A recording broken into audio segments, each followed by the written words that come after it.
মাংস তো অনেক খাওয়া হলো, তাই ভাবছি আজ মাছ রান্না করব। যতই মাংস পছন্দ করি, মাছ না হলে চলে। আজ আমি বাজার থেকে কি মাছ নিয়ে এলাম, মাছগুলো কীভাবে রান্না করলাম জানতে চাইলে পুরো ব্লগটি আপনাকে দেখতে হবে। নমস্কার, আমি Shimu Saha Basak, welcome my new blog. Mister Basak বাজার থেকে 4 রকমের মাছ নিয়ে এসছে। চিংড়ি মাছ, নদীর বৈরাল মাছ, গোলসা মাছ আর পাবদা মাছ।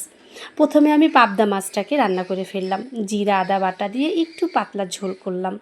জুনিয়র বসাককে খাওয়াবো পাবদা মাছ, তাই তার সঙ্গে আমি বৈরাল মাছটা আলু বেগুন দিয়ে চচ্চড়ি করে ফেললাম, হালকা ভেজে।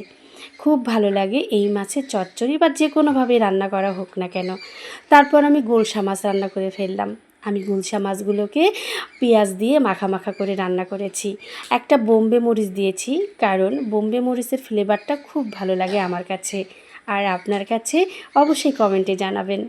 আর তারপর বড় বড় চিংড়ি মাছের মাথাগুলো মিস্টার বসাক খেতে চায় না, তাই মাথাগুলো না ফেলে আমি মাথাগুলো বেছে আর কয়েকটা চিংড়ি মাছ সাথে দিয়ে এরকম মজাদার ভর্তা বা বাটা বানিয়ে ফেলি। খেতে দুর্দান্ত লাগে। আপনারাও কি এমন করেন? অবশ্যই কমেন্টে জানিয়ে যাবেন।